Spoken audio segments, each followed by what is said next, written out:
friends, it's Christy. Welcome back to my channel. Welcome to day 3 of my 2023 holiday card series. Today I'm going to be using the My Favorite Things Gnome for the Holidays stamp set. So I've stamped those images out on 2 panels of Spectrum Noir Ultra Smooth Premium White cardstock with Lawn Fawn Jet Black ink, and I'll be coloring with my Copic markers. So I'm starting with my gingerbread house, and I decided to go with some E30s for that. I'm using E31, E33, E35, and E37. So the first thing I'm going to do is take that E37 and lay in some shadows wherever I think that they should go. There are a few little edges where it would be the side of the gingerbread that are showing, and I want to make those a little bit darker than the rest of it, just because usually when you're baking cookies or gingerbread, the edges always get a little bit more brown. So I'm using a little bit more of that darkest color on those places. I also wanted to have a little shadow on the bottom edge of the house, so I'm just using that E37 very sparingly around the bottom edge. I didn't want to get too heavy-handed there. And then I'm going to start blending out with the E35. That area around the window would also be a bit darker because they would be cut out with little cookie cutters, and so they would get a little bit more done there. So I filled in almost completely with the E35, especially on that side where it would be cast in more shadow behind those gumdrops and the large tree and the roof kind of sloping down. Just left the tiniest bit of area in the corner for the extra highlight with the E33, and also brought that color in to fill in any of the rest of the sides and around the door and that circular window. And then I'm using that E33 to pull that color out a bit further into the white space, and then I'll use the E31 only on the main part of the cookie for a bit of extra highlight. So I really like how this turned out. There's a couple different color combos that I like for gingerbread, and gingerbread does come in different colors depending on whether you use molasses or brown sugar or whatever. So this is a little bit of a lighter gingerbread look, but I think it goes really well with the color palette that I was working with.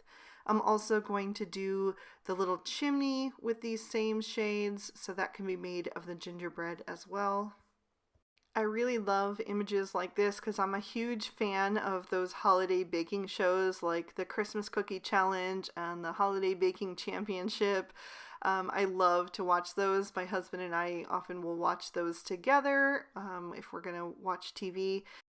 I always find it so interesting to see the different flavor combinations that people come up with and the different ways of decorating and just being creative in that way. So I'm going in with my E37 and adding a few little dots to give that cookie some texture, and then I'll use the E37 and the E35 to add some coffee or maybe some cocoa into my gnome's mug. And then I'm going to switch up the color combo and just go a little bit lighter for the stone pathway. So I just decided to do that in like maybe some vanilla cookies or maybe like some lightly spiced cookies. I thought about doing this in different colors as well, and I think that that could be really cute, but I decided that it might be too much of a distraction with all of the other colors that I'll have going on. So I just decided to simplify the path a little bit and went kind of basic. And I didn't want to add any gray because I didn't know what candy that would be representing, and I wanted to make sure that the gingerbread scene all looked edible. So I used E30, E31, and E33 and just started with the E33 down at the bottom edge of each of those little cookies or stones and blended up toward the top because that would be where the light would be hitting the most. So I just did those all real quick and easy.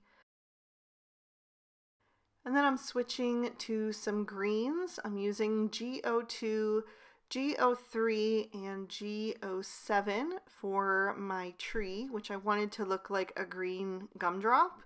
So I'm using the G07 first to do my shadows up under the snow icing and also under that little iced bunting.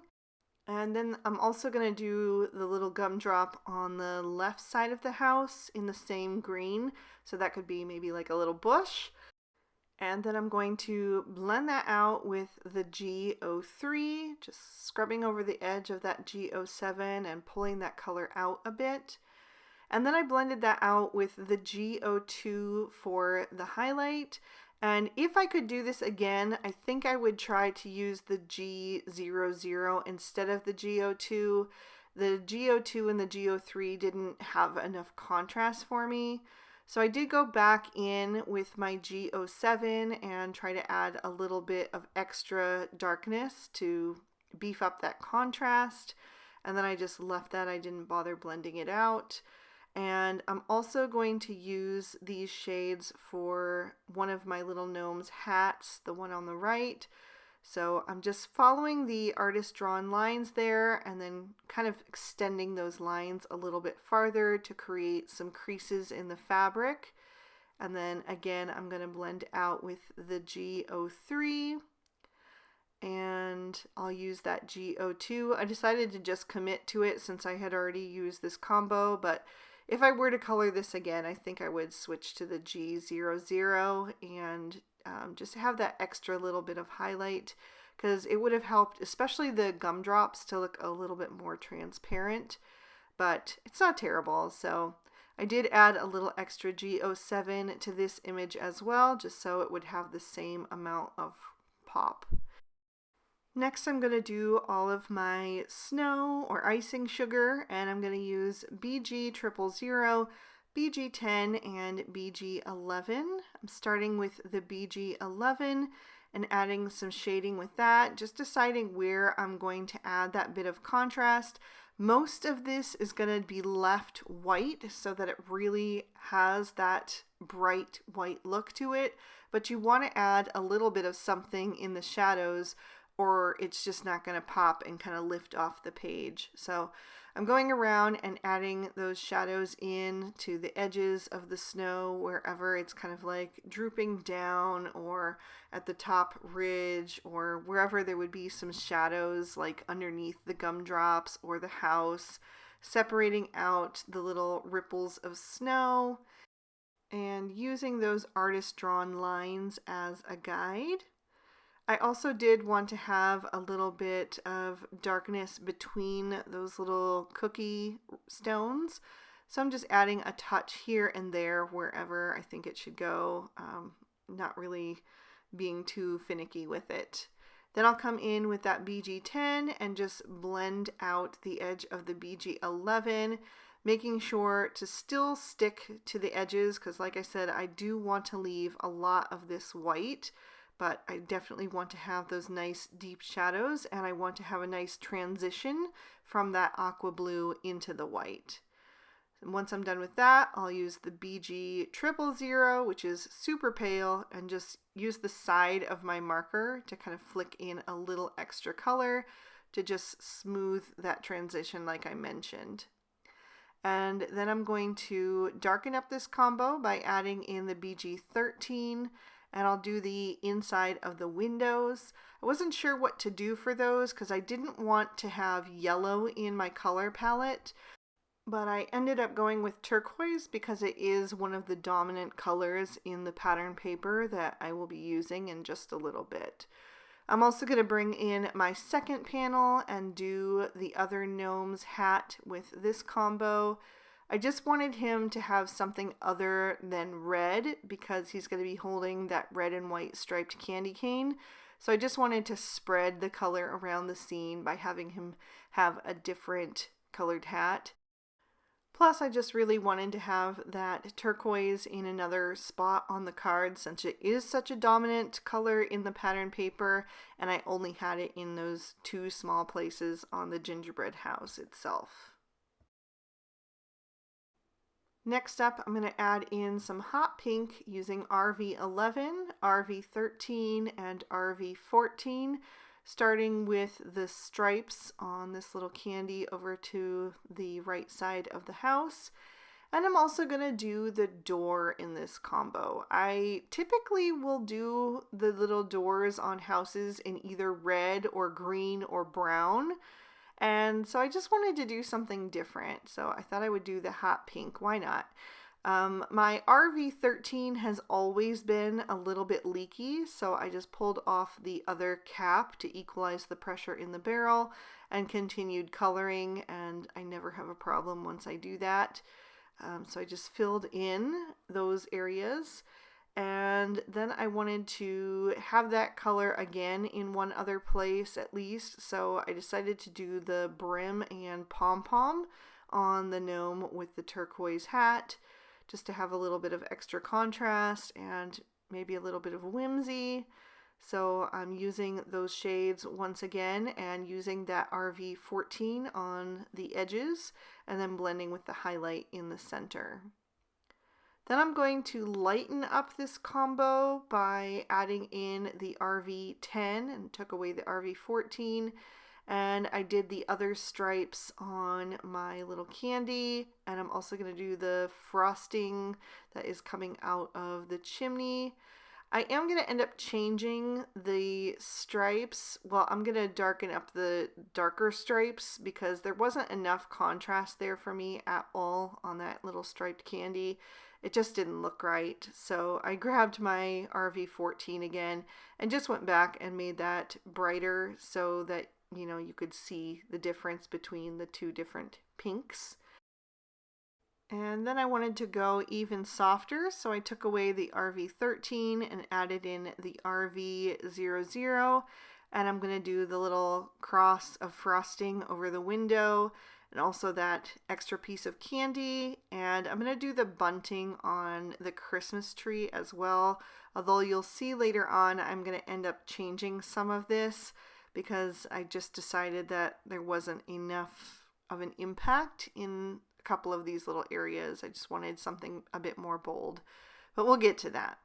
For now, I'm going to take E40 and E41 and do the white stripes of my candy canes, and I always do this little cheat here.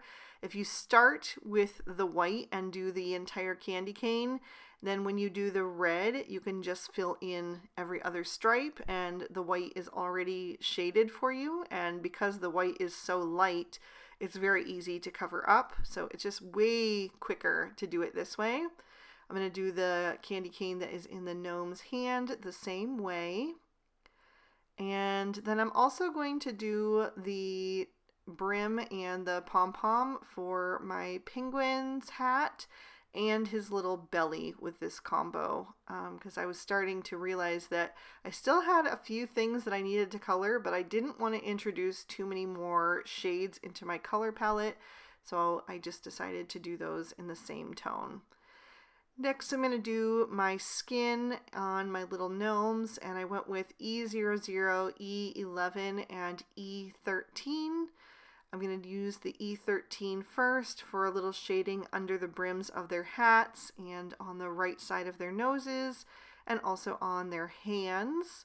And then I blended that out with the E11, and I'll use the E00 for a little bit of highlight.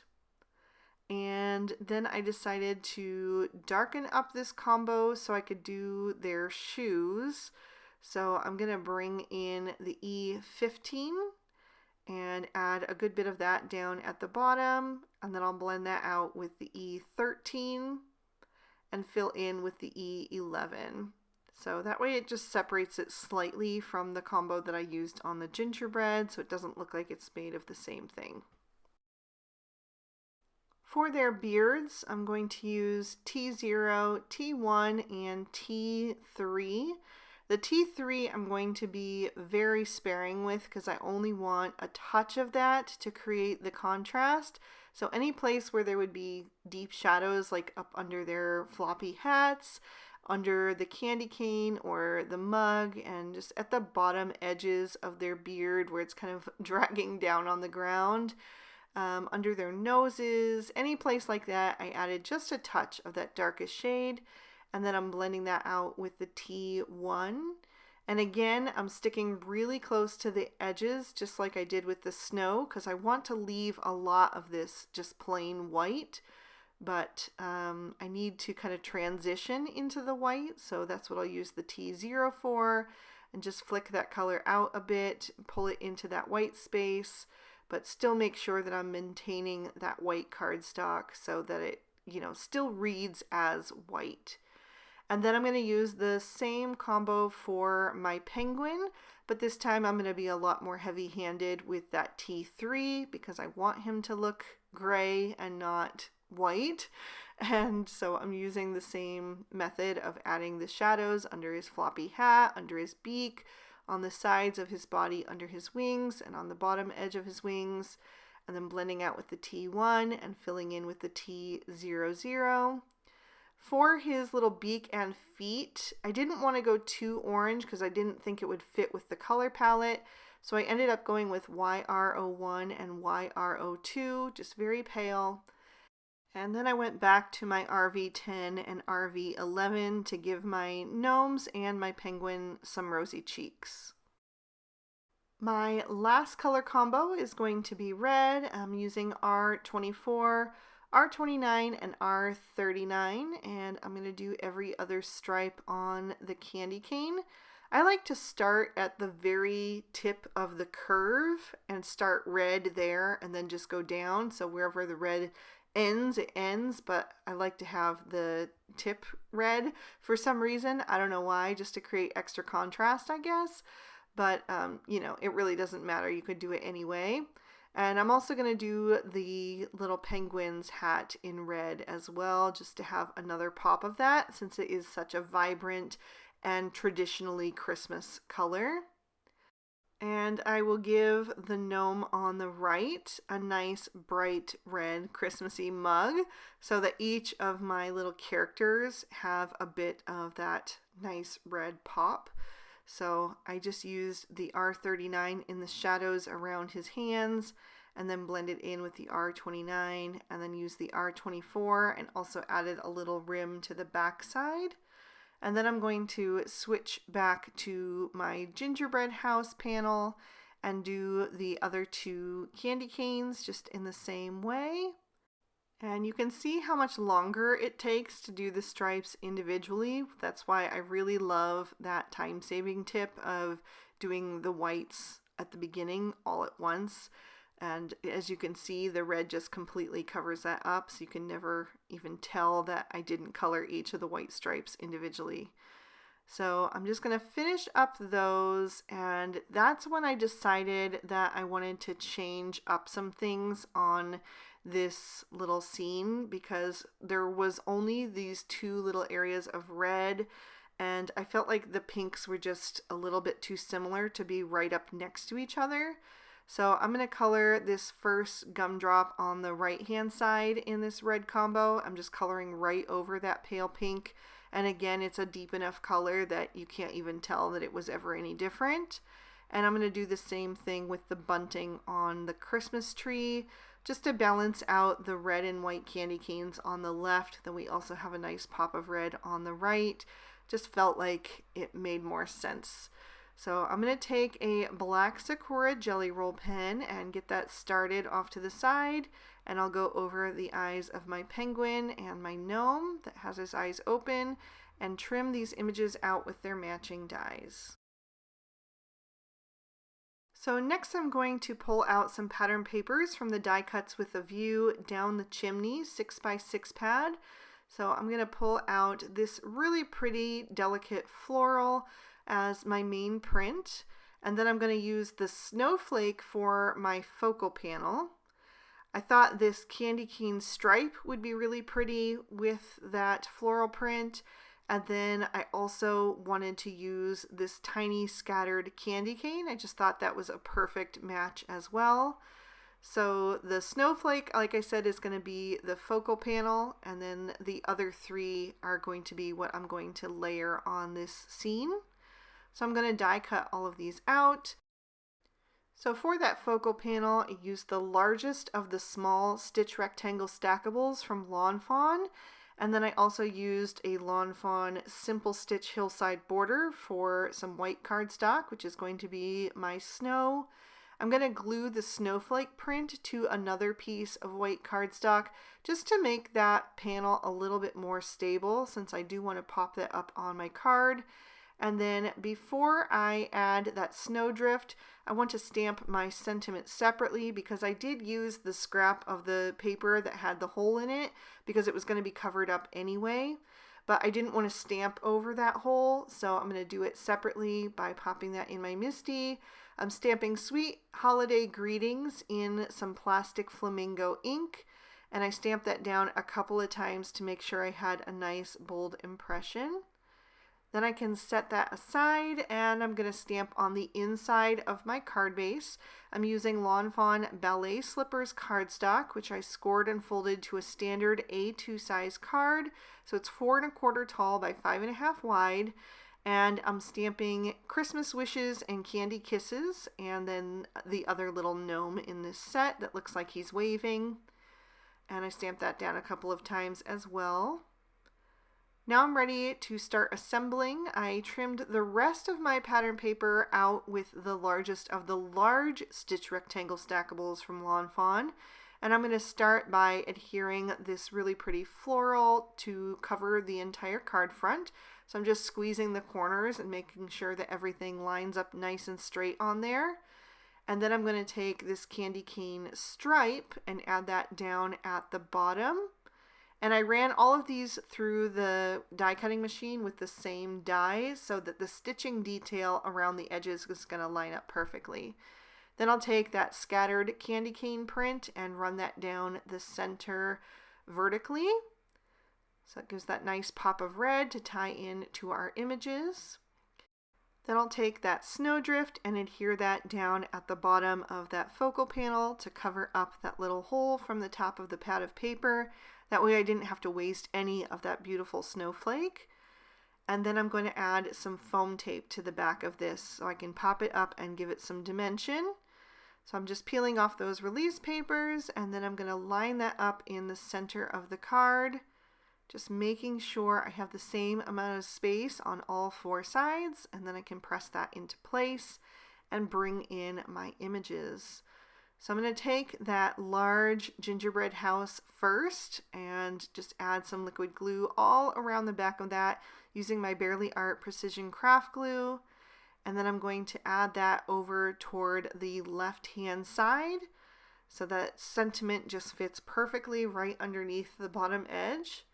And then I'm going to figure out the placement of my gnomes. I wasn't sure if I wanted them this way or if I wanted the guy with the candy cane on the left and the guy with the cup on the right. I liked the size of the guy with the candy cane on the left, but I wanted to have that candy cane down toward the right for the weight of it to just to be, cross from the candy canes at the top of the scene. So I went ahead and put him there. And then the other little guy is going to go right above the Sweet Holiday in the greeting. And the penguin is going to stand on that stone path. I was just trying to figure out where exactly to place him so that he wouldn't cover up too much of the candy around the house. I wanted to show that off. So I put him a little bit down toward the front of that path. And then to finish off this card, I wanted to add a few little white highlights. So I took a white Sakura Jelly Roll pen and I'm adding a little bit of dot detail here and there on the gingerbread house and on the gumdrops to kind of look like sprinkled sugar. And then on the candy canes, I'm also going to add just some white streaks that are going to make it look shiny. So I'm just going around and adding them here and there wherever I think that they are going to look nice. And this isn't something I do a lot, so it's a little bit slow going for me. I like to take my time and make sure that I'm placing them really where I want them to go because there's kind of no going back once you put it down there. I did also add some polka dots to my holiday mug, and I added a few extra dots on the gingerbread house itself, just near where I had already placed the dots with the brown marker. And then once I was done with that, I also wanted to add a bit of glitter. So I'm going to grab my favorite embellishment, Stardust Stickles, And I'm going to pretty much go to town with this because I want to add it to all of the icing, and there's quite a bit. I did also take my BG10 marker and just add a touch of that to the snowdrift that was poking out the sides. There was barely any there, but I just wanted it to have that same frosty cast as the rest of the icing sugar snow. And so I did that, and then I just went around with that Stardust Stickles and added it all over, really. But I think, like I've said before, if there's any time to go a little bit crazy with the glitter, it's the holidays. And it really does make it come to life and look like, you know, an edible treat. It looks like something that is made of candy and sugar and all good things. So that is going to finish off today's card. I'm going to lift that up so you can hopefully catch some of that sparkle and shine, all of that detail, and I'll give you another peek at the inside as well. I really hope you guys enjoyed this one. I was so excited for this card because I am in love with this stamp set, so I really hope that you guys liked it too. If you did, please be sure to hit that thumbs up button and leave me a comment down below. Subscribe to my channel if you haven't already, and ring that notification bell if you want to be sure that my videos always show up in your feed. All of the products I used today will be listed and linked for you in the description bar below in case you'd like to pick up anything for yourself. And I'm also going to put day 3 of the previous 2 years of Holiday Card Series on screen in case you'd like to continue watching. Thank you so much. I hope you all have an amazing day. Bye-bye.